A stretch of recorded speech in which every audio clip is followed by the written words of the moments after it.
Aquelas Duas, com Isabela Sais e Cora Ronay.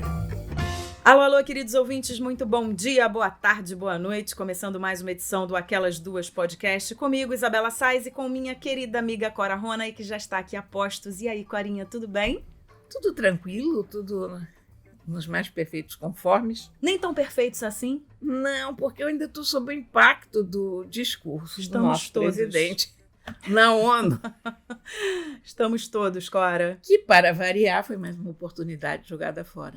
Mas você sabe que não me surpreendeu muito, porque eu não esperava outra coisa. Eu esperava que fosse um discurso agressivo, com aquelas coisas todas de dizer que os dados estão mentindo, né? Enfim, aquilo que a gente já conhece. Eu esperava até, vou te dizer, uma coisa mais desastrosa e calamitosa. Mas o problema é que quando o Bolsonaro se segura muito, ainda é pouco. Então, ele achou que ele estava falando para a base dele, porque o Bolsonaro não sabe falar para ninguém, a não ser para a sua base de eleitores, o que um amigo meu chama de bolsoafetivos. Então, ele vive se dirigindo à base dele. Outro negócio é que a ONU é o lugar onde um chefe de Estado pode se ouvir, é o lugar mais importante em que ele vai falar. Ele fala para o mundo, né? Ele fala para o mundo, e ele não fala para a base dele, e ele não fala para os eleitores, ele fala para os chefes de Estado. Então, é um lugar onde você chega com diplomacia, mas esse homem não sabe o que é diplomacia. Então, ele ficou numa de confronto, e fazendo Cuba, o que é Cuba hoje, pelo amor de Deus, na ordem natural das coisas, é uma ilha miserável do Caribe. Eu não sei, me irrita, sabe? Cora, e eu acho que tem uma coisa muito importante, né, da gente observar no discurso do Bolsonaro, que a gente já falou aqui várias vezes, é que muitas vezes a gente tem dados oficiais que comprovam que algo está acontecendo, seja na Amazônia, seja na segurança, seja onde quer que seja, e ele simplesmente, diz que não é isso. Ele é uma pessoa movida a fake news. Ele acredita nas fake news que lê. Ele acredita que há uma conspiração do mundo contra ele. E, além do mais, ele é muito burro, né? É tosco. Então, ele não teve eu vou falar uma coisa que a gente não fala em relação ao Bolsonaro, a grandeza de espírito. Tá difícil. Ele não teve essa grandeza, ou não teve alguém ao lado dele para dizer, olha, isto aqui é um fórum mundial. Esqueça os bolsoafetivos, esqueça o PT, esqueça a Venezuela. Aqui o discurso tem que ser para o mundo, tem que ser para os chefes de Estado com os quais o Brasil vai negociar. Isso aqui vai ser ouvido só por pessoas muito... Quem é que vai ouvir um discurso da ONU? É o cara que está querendo fazer negócios com o Brasil e quer ver para onde vai esse país, para ver se ele fecha o acordo com a União Europeia ou não fecha. E que vai se afastar imediatamente. E vai se afastar, quer dizer, então ele não fez um discurso de aproximação, ele fez mais um dos seus eternos discursos de afastamento. Mas é por isso que eu te digo que não me surpreende, porque eu acho que ele não faz discursos de aproximação, ele só faz discursos de afastamento, né? Pois é. Repulsa. Então, o problema não me aqui surpreendeu. É que quem vai ouvir isso é quem vai decidir se nós vamos receber negócios de fora, se o nosso agronegócio vai continuar tendo o prestígio que tem lá fora, se virão investimentos para o Brasil ou não. E, sinceramente, se eu fosse um investidor e eu ouvisse esse discurso, eu ia dizer, Deus me livre, são um país de malucos, vou botar meu dinheiro na China, ou na Polinésia, ou sei lá onde, mas eu sério. acho que mais e mais brasileiros não se sentem representados, não, né? Totalmente porque, não. Na verdade, o que ele está fazendo num evento desse? Ele está representando o Brasil. Só que os brasileiros não estão se sentindo representados, e eu acho que cresce esse número de brasileiros. Outro dia mesmo eu peguei um táxi, e o taxista me falou que tinha votado nele, mas que já estava arrependido, porque realmente não se sentia representado por esse discurso de afastamento, muitas vezes um discurso de ódio, um discurso que incita, um discurso beligerante, né, esse tipo de coisa, essa polarização. Então a gente foi conversando o caminho inteiro sobre isso. E eu acho que, como esse taxista, muitas pessoas estão realizando que não é por aí que a gente vai conseguir ser um Brasil melhor, não é por aí que a gente vai conseguir se transformar numa sociedade melhor. Não, e não adianta o cara falar que ele tem um compromisso solene com a preservação do meio ambiente, porque todas as ações dele falam o contrário. É o contrário, exatamente. Então, ele Ele diz isso, mas ele desmonta toda a estrutura de fiscalização do meio ambiente.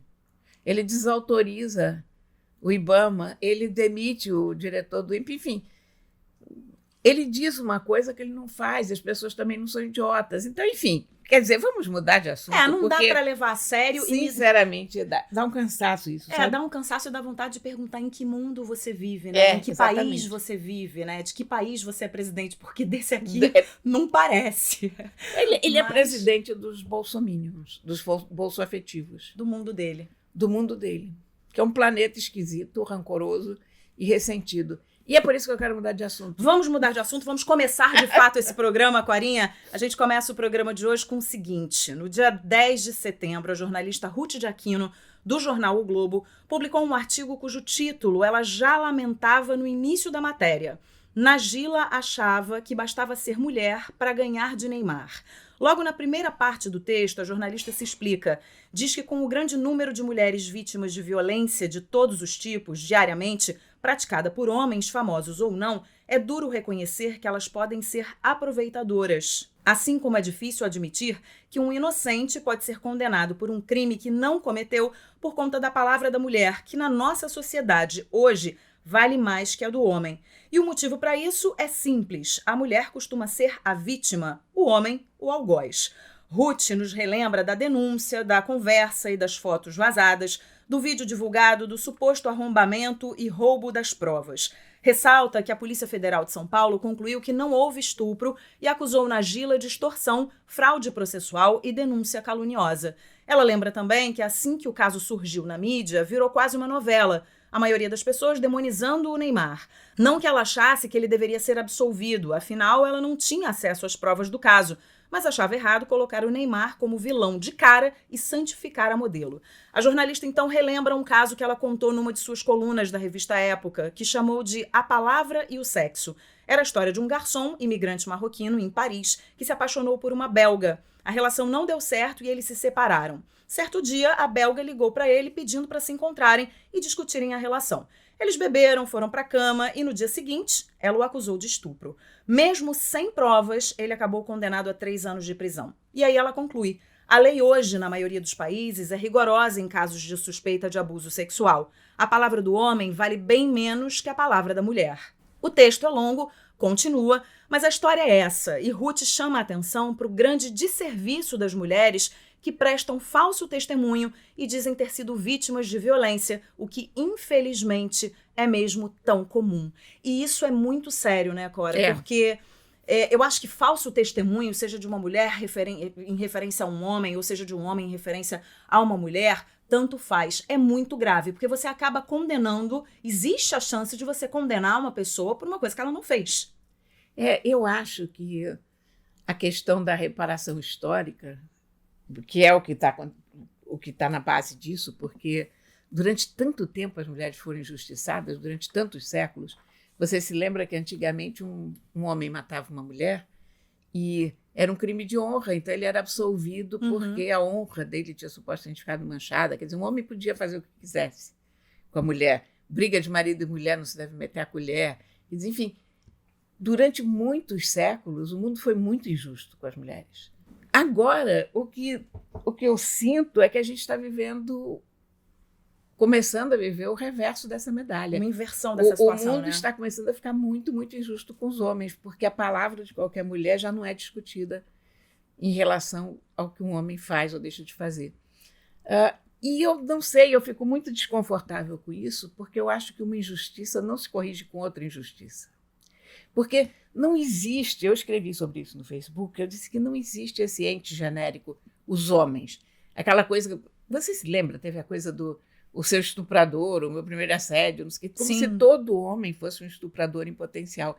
Isso é muito ofensivo. Se eu fosse homem, eu ficaria horrorosamente magoada com isso. O que é muito ofensivo também é um lado do feminismo, né, muito radical, que coloca todos os homens na mesma panela. Na mesma panela. E é muito ofensivo, da mesma maneira como você está falando, está dando esse exemplo, é muito ofensivo também para os homens serem colocados na mesma panela. Tem homens que precisam pagar pelo que fizeram com as mulheres? É claro que tem. Tem aos montes. Mas também tem mulheres muito justos. Não, e tem mulheres que têm que pagar. Tem que pagar. Exatamente. A gente não fala em igualdade. Então, gente, se o homem tem que pagar, a mulher tem que pagar também, se fez errado. Não, a questão é que, como eu dizia, não tem o ente genérico os homens, o ente genérico as mulheres. Quando você está falando em justiça, você está falando de uma injustiça ou de uma justiça que é cometida em relação a uma pessoa. Uhum. Quer dizer, então, quando todo mundo diz, as mulheres têm razão, esse garçom da Ruth, ele é uma pessoa. Quer dizer, a injustiça nunca é promovida contra um coletivo. Ela é cometida contra uma pessoa. Eventualmente, como eu acabei de dizer que as mulheres foram muito maltratadas, isso não quer dizer que todas as mulheres foram maltratadas. Claro. Muitas mulheres foram, inclusive, matriarcas das suas casas com muita felicidade, muita voz de mando e tal. Mas uma questão judicial dessas, quer dizer, uma moça dessas chega e faz uma denúncia dessas contra o Neymar, ela pode acabar com a carreira desse cara. E a gente tem que pensar que existem pessoas, sim, mulheres, homens, mal intencionadas nessa vida. Né? Então tem que ser julgado, tem que ser observado e investigado com muito cuidado. Não estou querendo dizer que é o Neymar ou que é ela, mas... Uma injustiça não se corrige com outra injustiça. Exatamente. Esse é o negócio. Não mesmo. Aliás, esse caso todo da Najili e do Neymar é maravilhoso, porque são duas péssimas pessoas, né? Quer dizer, o Neymar também, coitado, é um grande craque no futebol, mas é um desastre na vida dele, pelo visto, porque o cara ainda precisa pagar uma passagem para uma menina sair do Rio para ir para Paris. Pelo amor de Deus, em que mundo que a gente está, né? Exatamente. Eu acho também que tem essa história, a gente está falando de você generalizar, né? Eu me lembro, assim, de papos de conversa de bar com amigas e sempre ouvi uma frase... A gente ouviu muito essa frase, que homem não presta, né? Porque homem não presta, homem não presta. Porque a pessoa tem uma experiência ruim e diz que homem não presta. E aí você generaliza, né? Que homem não presta, mulher é assim, homem é assim. A gente tem que parar com esses rótulos. A gente sempre faz generalizações, né? Mas a gente tem que parar com esses rótulos. Eles são muito prejudiciais. Eu fico pensando assim... a gente sempre volta para a educação, né? Como é que a gente educa seres humanos melhores, tanto mulheres quanto homens? Eu acho que é se livrando desse tipo de rótulo. Sim, acho que é se livrando desse tipo de frase. A gente, outro dia, num outro programa, a gente falava de pessoas que falam para crianças que homem não chora. É horrível isso. Homem não chora, homem não presta, mulher é frágil, mulher não consegue. Gente, sabe? Eu acho que é rotular o ser humano de um jeito tão pobre, de um jeito tão limitar limitado, o ser humano sabe? A um papel predeterminado, né? É isso. E eu acho que é por isso que essas coisas acontecem também. Porque aí você vai criando uma sociedade cheia de verdades. Mas a gente tem que ter... Falsas verdades, né? A gente tem que ter uma visão mais justa. Quer dizer, a gente não pode...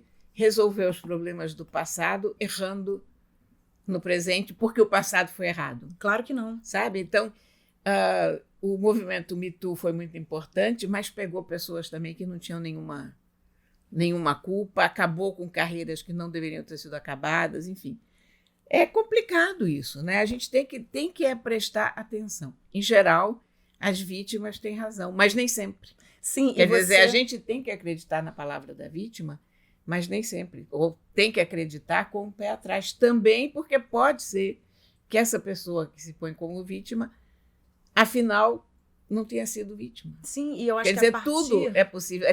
Um juiz, uma pessoa, sobretudo, que está num cargo desse, tem que tomar um cuidado louco. Eu não sei se eu gostaria de ser juiz.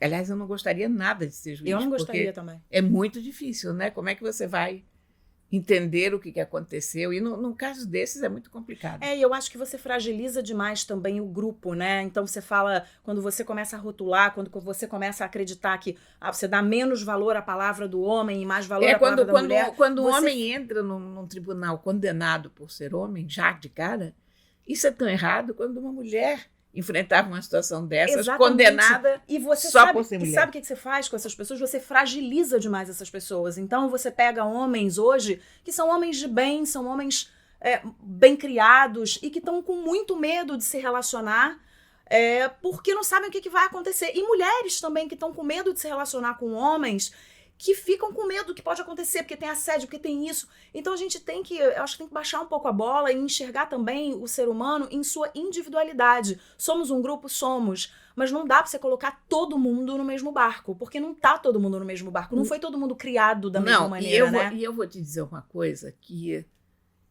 há um jogo que faz parte da sedução natural entre homem e mulher. Muita coisa que hoje é considerada assédio, no meu tempo era apenas a relação normal entre homem e mulher. Tempos. O homem te passava uma cantada e você dava ali um fora, mas não ia correndo para a internet para dizer que fulano me deu uma cantada horrível. Não, você dizia, pô, péssimo. No máximo você chegava para as suas amigas e dizia, cara, ele é muito ruim de roda. Mas, enfim, havia coisas assim, que você passava na rua, o cara assobiava, não assobiou. E você virava e dizia um desaforo, você não dizia nada. É muito chato você passar na rua. O cara, mas não tira pedaço. Eu acho que antigamente as pessoas se relacionavam de uma forma mais natural, honestamente. Eu acho que hoje a gente chegou num ponto meio perigoso, porque, cara, eu não sei, quer dizer, qualquer coisa hoje é mal interpretada, qualquer coisa hoje é considerada assédio, qualquer coisa hoje e por isso eu é acho passível de processo. Para isso de conversa, eu acho que andam dando muito trabalho para os juízes que eles não precisariam ter, sabe? Quer dizer, estão chegando coisas aos tribunais que não eram para chegar. Quer dizer, essa menina foi para lá, caso do Neymar, a menina foi para lá transar com o Neymar, o negócio não foi o que ela esperava. Isso em qualquer lugar do mundo faria parte do jogo. Olha, não foi mal, adiós. Né? Tentamos. Sei lá, eu acho que... Mas eu sou uma senhora de 66 anos. Eu acho que... vinda de uma época em que... São tempos diferentes. Acho que são tempos diferentes e a gente tem que olhar para esses tempos com... A gente volta a falar. A gente já falou de educação, agora vamos falar de bom senso. Acho que a gente tem que olhar para esses tempos... Está faltando bom senso. Acho que a gente tem que olhar para esses tempos com bom senso e entender que certas atitudes também vão deixando esses grupos de mulheres e homens muito perdidos. Muito sem saber o que estão fazendo... nesses tempos e nesses dias, sabe? Agora, sério, o que eu acho muito, muito, muito perigoso em alguns feminismos, hoje eu estou usando o plural porque há N correntes de feminismo, disso e daquilo, é que uma queixa errada dá armas para as pessoas abaterem as queixas certas. As reivindicações certas. A gente está, por outro lado, vivendo uma época de um conservadorismo extremo, voltando a botar suas garras de fora, e a gente tem que ter cuidado com o que a gente reivindica, ou com as coisas que a gente denuncia, porque você dizer que a pessoa falar uma palavra machismo, isso é uma bobagem, deixa cada um falar a palavra que quiser, mas guarda a munição para quando for um caso de real complicação, sabe? De real crime, de real prejuízo. Eu acho que quando você educa uma criança desde cedo com noções do que é respeito, né? Do que é você tratar uma pessoa com respeito, seja ela um homem ou uma mulher, né? Não fazer essa diferença, mas respeitar o outro, entender quais são os limites de onde você não pode passar, exatamente, né? Até onde você pode ir, você acaba com qualquer problema, independente de ser com um homem ou com uma mulher. Você olha para esse ser humano, independente de sexo, gênero, do que seja, de raça, do que for, para você respeitar, você transcende, você olha para essa pessoa como um ser humano. E se você tem boas noções de valores, você resolve esse problema. Então não é o grupo A, o grupo B, a pessoa que é amarela e a outra que é azul, um que é homossexual, o outro que é heterossexual. São pessoas e precisam ser tratadas com respeito. Não, é isso. E outra coisa muito importante, tudo é passível de discussão. Porque apenas essa conversa que a gente está fazendo aqui, se for ouvida por um grupo radical, vão dizer que nós somos machistas horrorosas, Sim. Porque de cara acham que a mulher tem razão. Quer dizer, hoje eu acho que está faltando espaço também para a discussão dos temas, porque há uma ideia de que você simplesmente tocando no assunto, você já está se posicionando, você já saiu do quadro das pessoas aceitáveis, porque essa polarização hoje requer que ninguém pense mais, que ninguém traga mais nenhum assunto. Exatamente, que não faça o que a gente está fazendo aqui. Nós estamos pensando. A gente está pensando. Outro dia eu me peguei falando que a gente tinha que criar, eu estava numa roda de conversa e me peguei falando que a gente tinha que criar, principalmente as mães de menino, tinham que criar meninos mais feministas. Eu não acho que a gente tem que criar meninos mais feministas, eu acho que a gente tem que criar meninos respeitadores, assim como a gente tem que criar meninas respeitadoras. Também. Né? Seres humanos que respeitam os outros seres humanos. E aí tá tudo certo. A gente acaba com todos os problemas do mundo. Olha só que maravilha. Olha que utopia.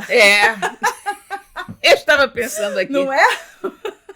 O que você quer é uma coisa muito simples e básica. É muito simples, mas sonhar não custa nada, Corinha. Vamos que vamos, a gente muda de assunto e a gente falou aqui no programa passado de um galo que foi parar na justiça, lá na França. Só que agora é a vez de um gato carioca, pertinho aqui da gente.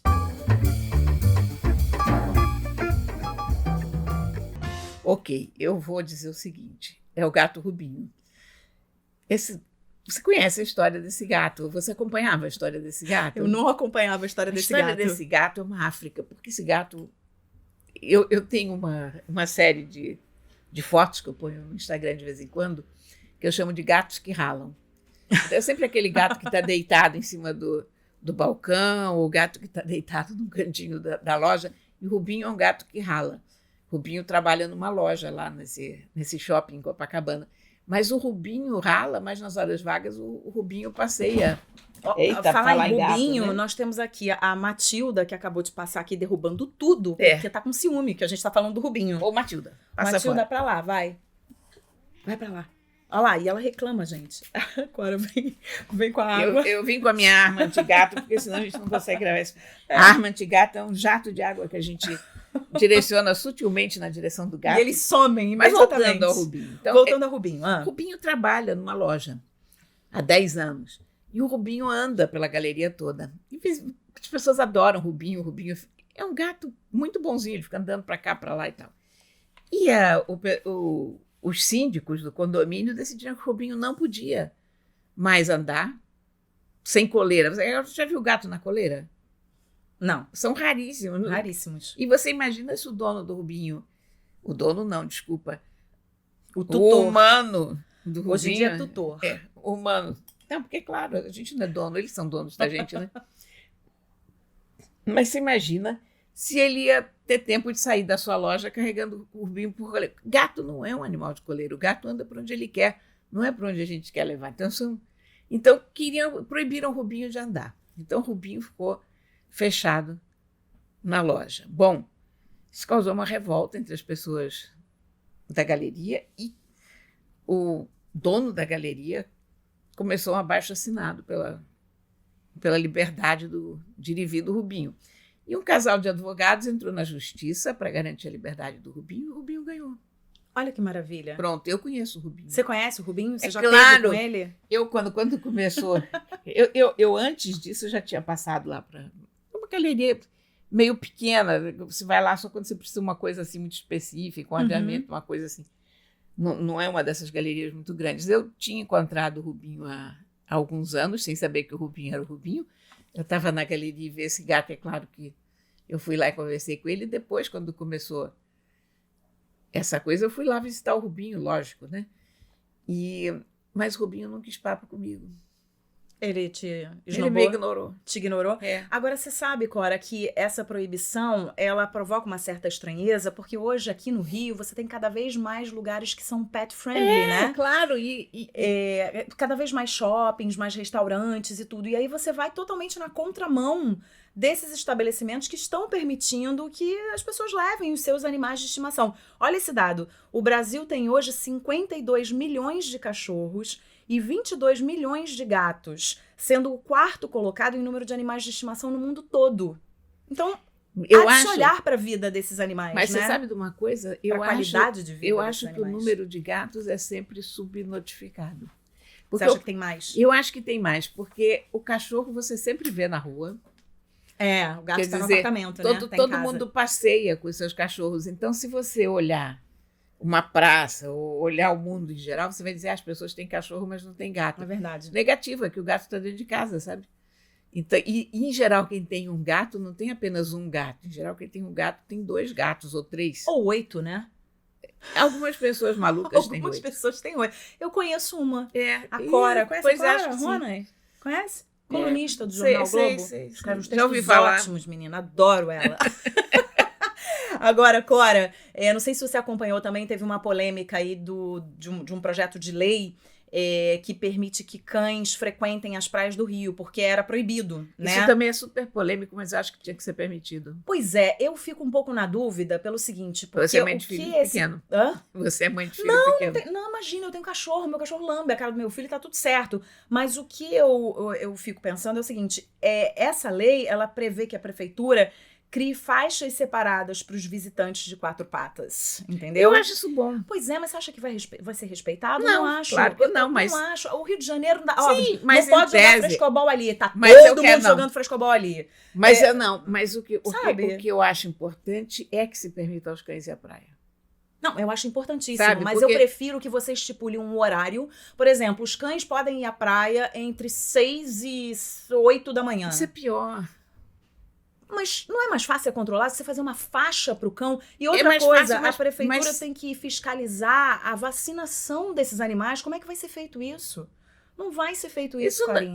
Não, a coisa da vacinação, há um projeto da prefeitura também que prevê que todos os animais devem ser chipados, né? Você está sabendo disso? Estou sabendo disso. Então você tem como saber, quer dizer, cão em geral anda com coleira.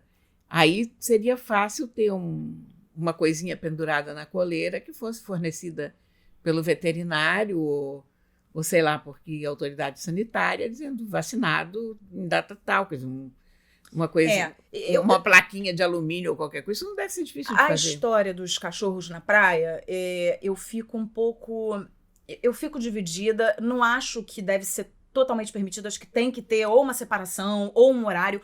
Porque eu acho também que tem pessoas que não gostam. E tem cachorros que jogam areia em todo mundo, saem lambendo todo mundo. Tem donos que não conseguem controlar seus cachorros. Os cachorros vão, jogam areia e passa por cima da pessoa. Eu não sou obrigada. Se eu não gosto, eu não sou obrigada. Então eu acho também que não pode liberar. Pode liberar. Nós gostamos, mas tem gente que não gosta. Tem gente que tem pânico. Mas trechos, eu sou mais a favor de trechos do que de horários. Porque os donos dos cães têm horários muito diferentes. Então, se você diz que é permitido o cão ir para a praia das 6 às 10 da manhã, digamos. Se eu tivesse um cachorro, esse animal não queria ver a praia. Mas, de repente, você pega uma faixa de manhã e uma faixa no final da tarde. Sim, mas eu acho que isso é pior. Eu acho que se você souber que você pode levar teu cachorro, sei lá, no posto 10, ou você pode levar o teu cachorro no posto 2, ou entre a rua tal e a rua tal, eu acho que isso é melhor. Porque você aí já vai para um canto, inclusive os cachorros podem brincar juntos e, sobretudo, as pessoas que não gostam de cachorro, elas sabem que se elas forem àquele ponto, elas correm o risco de encontrar cachorro. Quer dizer, tudo bem. Eu acho que isso também, digamos, você ponha como horário livre 6 da manhã. Então, as pessoas que vão à praia às 6 da manhã, que não são poucas, porque tem gente que quer ir à praia antes de trabalhar. Uhum. Só dar um mergulho.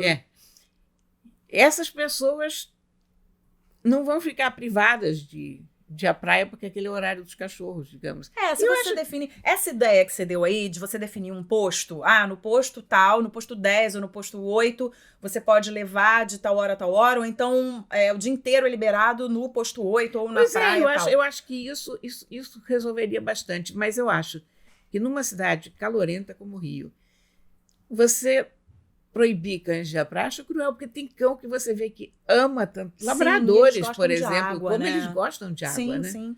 Eu acho que não precisa proibir, mas acho que a gente também não pode colocar as pessoas que não gostam ou que têm pânico de animal diante de uma situação que não é agradável para elas, né? Eu me considero uma pessoa de bom senso, mas em relação ao animal, eu fico inteiramente desestruturada, então eu acho que qualquer coisa que é para decidir entre um animal e uma pessoa, eu decido pelo animal. Outro dia alguém me falou assim, desconfie das pessoas que não gostam de animais. Mas muito. Mas olha, eu acho que as pessoas têm direito. Eu gosto muito de animal. Eu gosto muito de bicho, da doutora Anise acho que as pessoas têm direito de não gostar. Nise da Silveira? Não. Foi um amigo meu entrevistar ela. A doutora Anise adorava gatos. Ela tinha Sei, não dá para contar os gatos que a doutora Anise tinha. Muitos. Era bem mais de 8. Então, ele chegou, ela estava respondendo monossilabicamente. Ele, e ele, desesperado, essa entrevista não vai sair. E aí, daqui a pouco, um gato subiu em cima dele, daqui a pouco chegou outro gato, ele começou a fazer...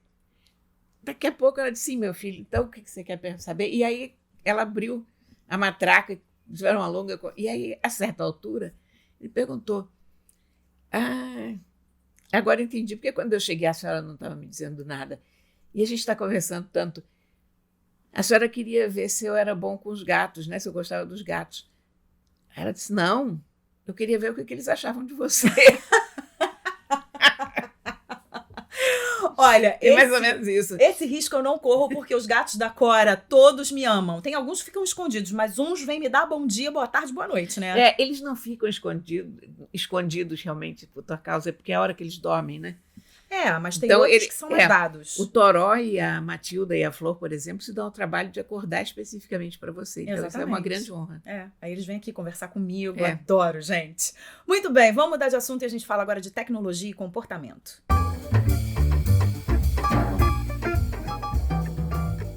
A influenciadora digital Virgínia Fonseca, que tem 4.700.000 seguidores no Instagram, está no meio de uma polêmica. Ela decidiu cobrar para os fãs serem melhores amigos dela nos stories.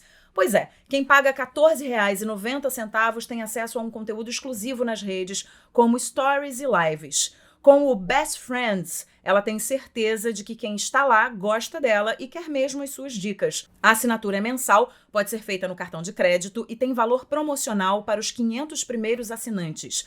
No que diz respeito ao conteúdo, a blogueira conta que vai dar dicas de sua rotina de beleza, cuidados com cabelo, pele, roupas, maquiagem e etc. Há quem ache que isso seja oportunismo. Mas hoje em dia, a gente paga por conteúdo, né? Netflix, assinatura de jornal, uma plataforma digital, etc. e tal. Não seria justo, então, que influenciadores começassem a cobrar por conteúdo exclusivo, Cora Ronay? Não vale você me fazer essa pergunta, porque quem formulou esta pergunta fui eu. A gente, na nossa reunião de pauta, eu falando pra Cora, mas eu não tô entendendo essa cobrança. Não sei se eu acho isso certo e tal, mas a Cora... Não, você chegou, na verdade, que absurdo. Que absurdo, ela querer cobrar e tal, acho que isso não tá certo. Aí a Cora começou, mas olha só, a gente não paga por conteúdo hoje em dia, é mais um, cara. Como é que ela vai ganhar dinheiro? Aí eu fiquei pensando sobre isso, falei, cara, é isso. É claro que é. Pô, mas é porque a primeira reação... A reação das pessoas está sendo péssima. Que absurdo, que mercenária. Eu confesso. Falei, pô, que absurdo. As pessoas estão crucificando essa moça. Mas ela não é a primeira a fazer, ela é apenas a de maior visibilidade. Uhum. Mas a questão é, a pessoa tem que viver, né? É isso. Produzir um troço desses de Instagram dá trabalho, viu? O pessoal que faz vídeo, então, youtuber, o cara passa o dia na função para fazer um filmezinho, a pessoa vê um filme de meia hora. Cora, eu levo meia hora para fazer um stories nosso. Pois é. Vou começar a cobrar dos nossos ouvintes. É muito trabalho. E a pessoa tem que ser remunerada. Quer dizer, será remunerada se o trabalho dela estiver correspondendo ao que os ouvintes estão querendo, se ela estiver fazendo o trabalho dela bem. Então, não é justo que Netflix cobre pelo conteúdo, a gente não acha nada demais, e a gente se revolte contra a coitada da Virgínia, que não tem outra coisa a fazer na vida senão ser influenciadora digital, é a profissão dela. Claro, é a profissão dela, são as novas profissões, né? Que a gente são sempre fala aqui. Profissões. Hoje, influenciador digital é uma profissão e, de fato, depois que... Gente, a nossa reunião de pauta é tão legal porque a gente fala as coisas, aí vai conversando, não sei o que, daqui a pouco a Cora tá pensando uma coisa, eu tô pensando outra, aí daqui a pouco a gente troca de pensamento. Mas eu realmente fiquei pensando sobre isso, porque eu tive mesmo essa reação. Eu falei, que aproveitadora. Não, que aproveitadora nada, cara, é o trabalho dela. Se você ler os comentários da internet inteira, são todo mundo indignado, mas... É porque as pessoas não se deram conta do que está acontecendo. Claro. E de que o mundo está mudando e que há novas formas de se faturar. Por quê? A questão também é a seguinte. Muitos desses influenciadores trabalham também na base de anúncios, né? Quer dizer, você tem você tem um público que gosta de moda. Então, grifes de moda vão emprestar roupas, vão mandar roupas. Ou você vai te contratam por um X para você falar, para você falar, um testemunhal. ou para você comparecer, ou para fazer um stories. Se você cobra dos ouvintes, você está mais livre. Você não depende da publicidade. Você não fica na mão de uma marca, Você não fica na mão de uma marca. É isso aí. E você tem condição de fazer um conteúdo muito mais independente. Com certeza. Sabe? Então, eu sou a favor de cobrar, sim. Apoiada, Cora Ronay. Mudei completamente a minha opinião e a minha visão sobre a nossa querida Virgínia. Virgínia, sucesso pra você! A gente muda de assunto agora e fala de música.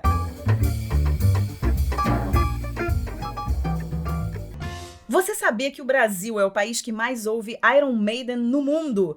Pelo menos no YouTube. Segundo um levantamento do G1, 13,8% dos ouvintes da banda são daqui. Aliás, vale ressaltar que Iron Maiden é a única atração principal do Rock in Rio 2019 mais ouvida no Brasil que em qualquer outro país do mundo. Isso mostra a força do heavy metal por aqui. A gente conversou com um jornalista especializado em música, Tom Leão, que falou sobre o assunto. Vamos ouvir. Não me surpreende saber que o Brasil é o país onde tem mais ouvintes e fãs de Iron Maiden. Numericamente, né, como é um país grande, nós temos muito mais curtidores de heavy metal também, não é? O Iron Maiden toca aqui frequentemente, né? A cada 2, 3 anos eles estão aqui fazendo shows em festivais a solo, então não é surpresa alguma. Mas eu acho que comparativamente a Argentina, eu acho que lá eles têm tantos ou mais seguidores de Iron Maiden do que no Brasil. É porque o país é menor, então tem menos população. Mas certa vez eu estava lá em Buenos Aires, peguei um táxi e o carro estava todo envelopado, adesivado de Iron Maiden. O motorista usava cabelo comprido, camiseta da banda, e foi a coisa mais Iron Maiden que eu já vi na vida. Assim, nem na Inglaterra a gente vê tanta coisa de Iron Maiden quanto aqui na América do Sul. E o rock hoje em dia é tipo uma coisa de nicho, né? O rock está se encaminhando para uma coisa como virou o jazz, virou o blues. Mas o heavy metal ele é diferente de tudo isso, ele sempre se renova. Eu tive, por exemplo, no último show do Iron Maiden solo aqui na arena lá na Barra, tinha o pai, um cara tipo minha idade assim, mais de 40, com um filho de adolescente, os dois igualmente com a camisa da banda e igualmente curtindo. O heavy metal ele tem essa característica que outros gêneros geralmente não conseguem ter. Ele se renova a cada geração. Esse negócio de dizer que o Brasil é um país do carnaval, do samba, da bossa nova, é estereótipo, né? Assim como no México não é só mariachi, sei lá, Portugal não é só fado, cada um tem os seus estereótipos musicais para o mundo. Mas, por exemplo, a gente era conhecido como o país da bossa nova. Mas qual foi a banda mais popular fora do Brasil? A banda brasileira, desculpe, mais popular de todos os tempos fora do Brasil. Foi o Sepultura, uma banda de heavy metal. Eles tocavam no mundo inteiro, lotando estádios. Nunca ninguém fez tanto show em tanto lugar para tanta gente quanto Sepultura. Se for levar por esse ponto, o Brasil é o país da heavy metal. Cora, essa observação que ele faz agora no final é muito interessante, muito né? Boa. Porque a gente fica com esse mantra, né, que repetem pra gente desde que a gente nasce. Bossa nova. Que o Brasil é o país da bossa nova, que é o país do futebol, que é o país disso, que é o país daquilo, e a gente mal realiza outras coisas que estão acontecendo por aí. Né? E, na verdade, o Brasil está provado aqui nessa pesquisa que o Brasil é o país do heavy metal. Você sabe de uma coisa? Eu vou confessar que eu nunca ouvi Iron Maiden, e eu nunca ouvi Sepultura. Ou por outra, eu provavelmente ouvi, mas sem saber que era um ou que era outro, porque você às vezes entra num táxi que tá ouvindo. Eu achei que você ia confessar que você tinha ido ao Rock in Rio todas as vezes, de camisa preta, que nada. Na atitude heavy metal, rock and roll. A Bia foi muito roqueira quando era adolescente, mas eu ficava tensa com aquilo, né? Porque isso foi na época pré-headphones e tal, e eu odiava aquele som, odiava. Eu nunca consegui entender qual é a do heavy metal. Eu também não gosto. Eu tenho amigos que eu adoro, que são metaleiros, que amam heavy metal assim, de paixão. Mas eu confesso que esse é um assunto sobre o qual eu não me sinto. Eu também tenho não amigos. Me sinto. Como é que é o negócio? Não me sinto à vontade para opinar. É isso. Assinado tipo Glória isso. Pires. Isso. Mas isso. olha, você sabe que eu tenho alguns amigos, o meu marido gosta de heavy metal, não é um super, né, addicted ali, mas gosta. Eu tenho amigos, tenho familiares, pessoas que vão a show e tudo. Mas, por exemplo, Iron Maiden, que já tocou várias vezes no Brasil, eu conheço pessoas que vão todos os anos, todas as vezes que Você vem. sabe o que, então, que eu adoro no mesmo heavy com heavy metal? Eu adoro a estética. Eu gosto muito das fontes, tipologia que o heavy metal usa, das imagens.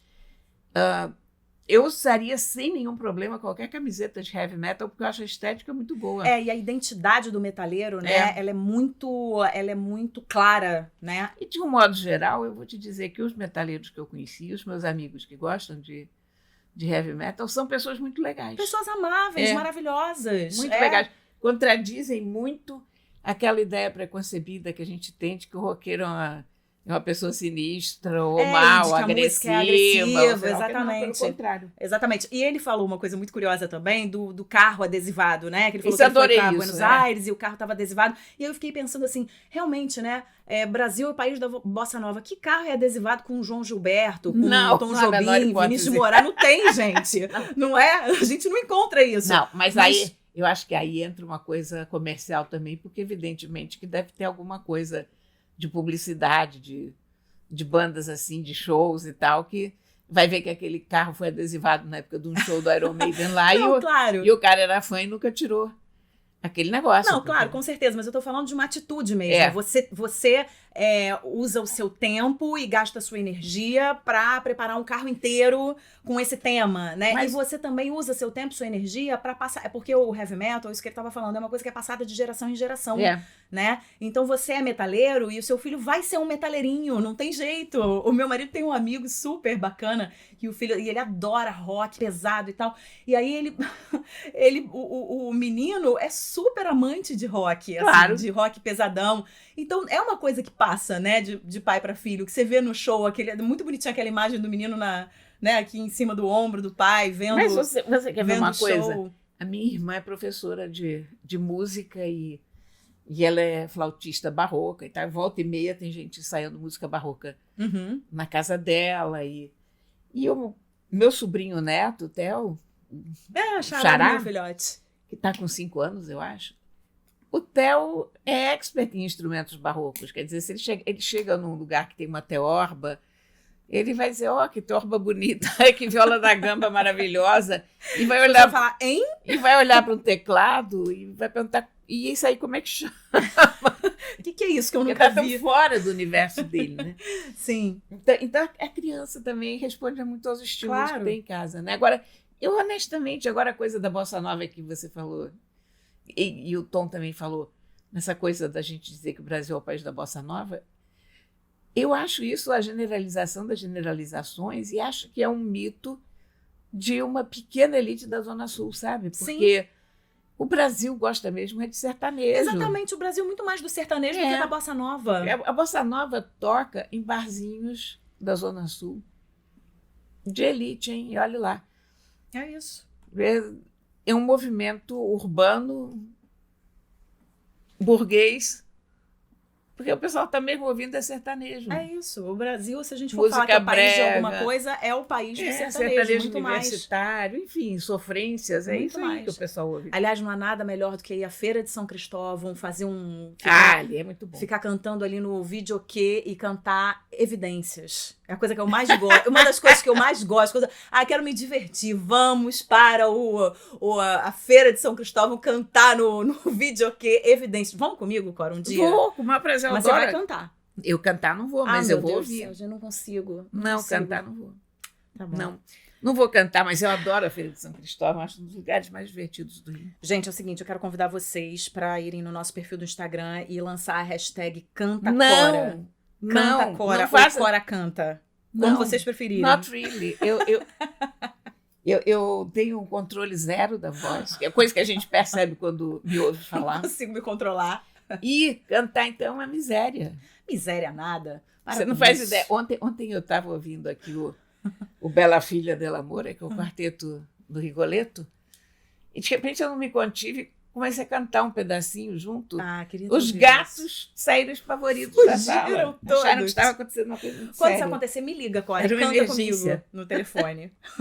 Pronto, chegamos ao fim do nosso programa e vamos às dicas de hoje. Conta tudo, Corinha, suas dicas. A minha dica dessa semana, como não podia deixar de ser, é o livro da sua, da nossa Fernanda Montenegro. Nossa, Fernandona. O livro é a biografia dela. Se chama Prólogo, Ato, Epílogo, Memórias. Foi feito junto com a Marta Góes. É um espetáculo. Fernanda tem uma memória absolutamente invejável. Invejável, ela é maravilhosa. Tem um jeito de contar as coisas sensacional. Fernanda é uma grande contadora de casos. Uhum. Tem uma lucidez, tem uma visão de mundo.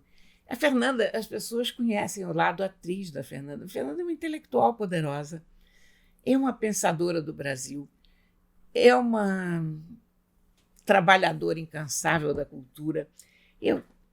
Tem pouca gente que eu admiro tanto no mundo quanto eu admiro Fernanda Montenegro. E sério como mesmo. fala bem, e como tem serenidade para falar sobre qualquer extraordinária. assunto, né? É uma personalidade extraordinária. É uma pessoa generosa. E ela é, na vida real e na intimidade, essa mesma figura que a gente vê na televisão e quando se manifesta em público. Ela é uma pessoa transparente.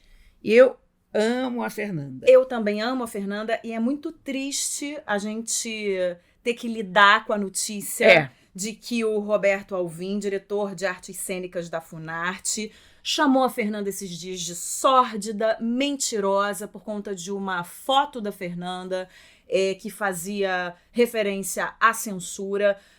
Que eu saiba, nós estamos numa democracia, nós podemos nos expressar, nós temos liberdade de expressão, e ela estava só exercendo o direito dela, e vem esse... Eu não sei, você que é boa de adjetivos. Esse canalha sórdido. Esse canalha sórdido.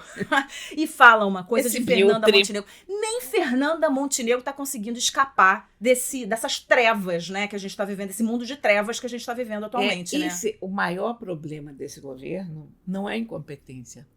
É essa grosseria gratuita, Pelo amor de esse Deus. clima permanente de gente má. É isso aí. Quer dizer, que a gente se sente cercado por pessoas que sequer têm a cortesia que deveriam ter. Já nem vou dizer com a Fernanda, hein? Mas com uma senhora de 90 anos, Exatamente. que viveu a vida inteira do seu ofício. Eu acho isso o fim da picada. E acho que, por outro lado, eu fiquei pensando muito nisso, aquela velha frase do Milor, que não se amplia a voz dos imbecis.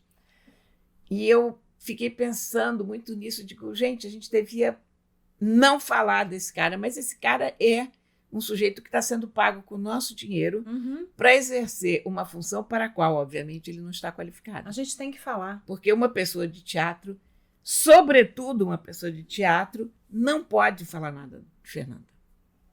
Tem que agradecer a ela o tempo todo, tudo que ela sempre fez. É isso aí. Obrigada, Fernanda E Montenegro. eu tenho orgulho do privilégio de ter nascido na mesma época e de ter visto a Fernanda trabalhar e até, sobretudo, também de chamá-la de amiga, mas eu entendo perfeitamente o privilégio que a natureza me deu, que me foi concedido, de ter nascido numa época em que Fernanda Montenegro está entre nós, está em atividade.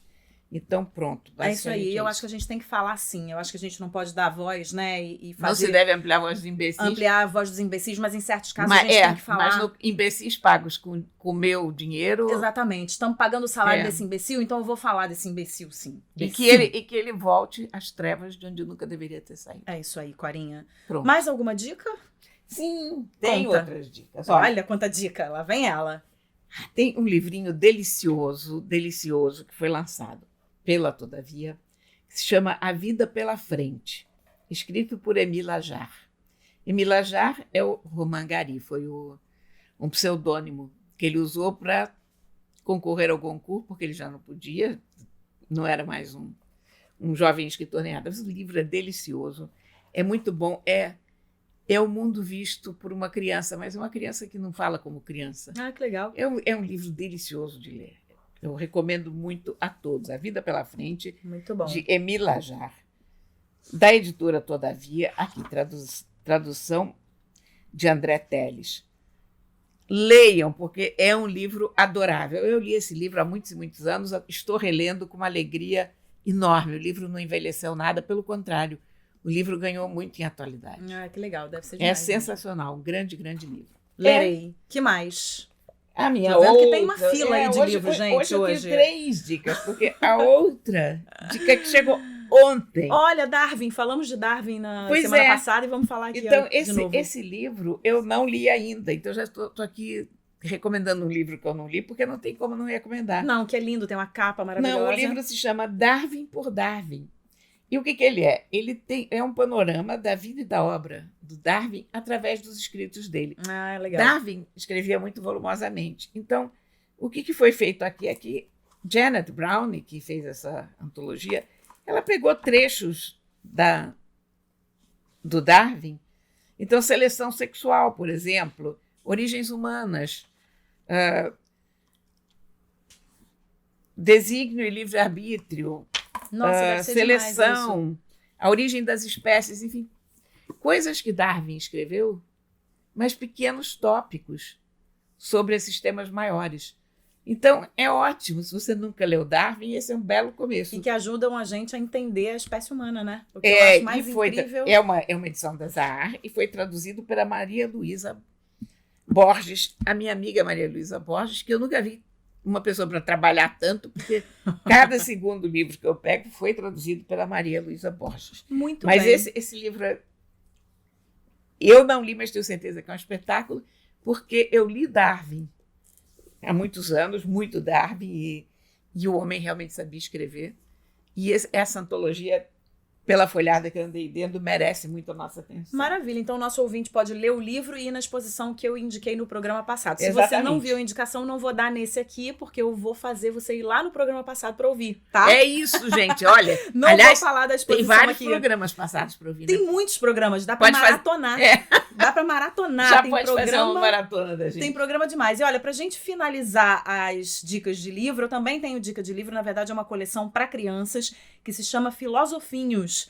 É uma coleção que fala de filosofia para crianças e crianças muito pequenas. Que lindo. Muito legal. São 9 volumes. É uma iniciativa da filósofa Maria de Nazaré Agra Hassan, em parceria com a Tomo Editorial. Então, são 9 volumes. Aí você tem Kant, tem Platão, tem Aristóteles e aí e por aí adiante. E fala da filosofia de uma maneira muito lúdica e muito bonita para a criança entender. E para crianças pequenas mesmo entenderem. O meu filho está apaixonado, ele no momento está apaixonado por Sartre e Simone de Beauvoir. Ele fala para mim antes de dormir, ele fala, mamãe, eu quero Sartre. Genial, né? Então é muito legal e a edição, ela vem, todos os volumes, eles vêm com... tem pouquíssimo texto e o texto vem em português e em francês. Então é muito bonitinho, até para as crianças se iniciarem, né? Iniciarem ali umas palavrinhas em francês, em outro idioma.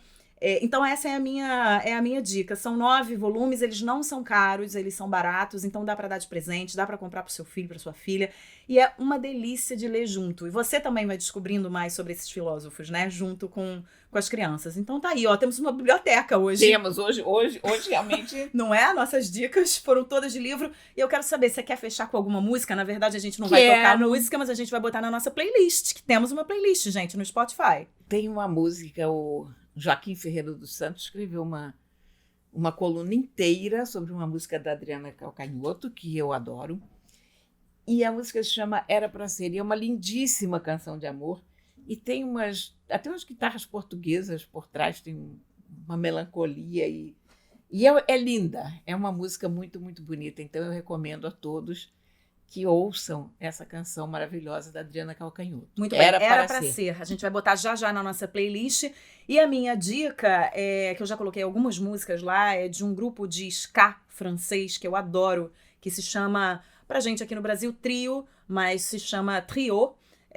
Eles têm letras políticas engajadas, o som é da melhor qualidade, adoro eles. Eu conheci o som deles, se não me engano, em 2002, uma coisa assim, quando eu fui para a França pela primeira vez e fiquei na casa de um amigo meu que ouvia muito esse grupo. E aí ele foi me apresentando as músicas e eu fui me apaixonando. Infelizmente eu não peguei nenhum show deles por lá, mas eu fui me apaixonando pelas músicas e hoje eu ouço muito, assim, é uma música que faz parte da minha vida. Às vezes eu fico com vontade de ouvir Trio. Então, vai lá na nossa playlist que tem acho que umas 3 ou 4 músicas que eu já coloquei e você também pode caçar aí no Spotify que tem muita referência de música deles, certo? Então é isso. Terminamos com Adriana Calcanhoto, com música francesa E tá lindo, né, Corinha? Acho que eu quero ficar aqui conversando. E agora? Eu quero fazer 2 horas de podcast. Pois é, né? A gente tem assunto para mais de metro, Nossa né? senhora, a gente tem muito assunto. É um tricô que não acaba mais. Corinha, foi muito bom. Quero dizer aqui para os nossos ouvintes que sugestões de pauta devem ser enviadas para aquelas2podcast@gmail.com e você pode nos fazer companhia também no Instagram, no @aquelas2podcast. De resto, é uma ótima semana que a gente deseja a todos vocês, com muito amor no coração. E, Corinha, semana que vem a gente se vê, com certeza. Vem, com certeza estaremos aqui. Certo? Com certeza. Beijo grande. Até mais, gente. Aquelas Duas, com Isabela Sais e Cora Ronay.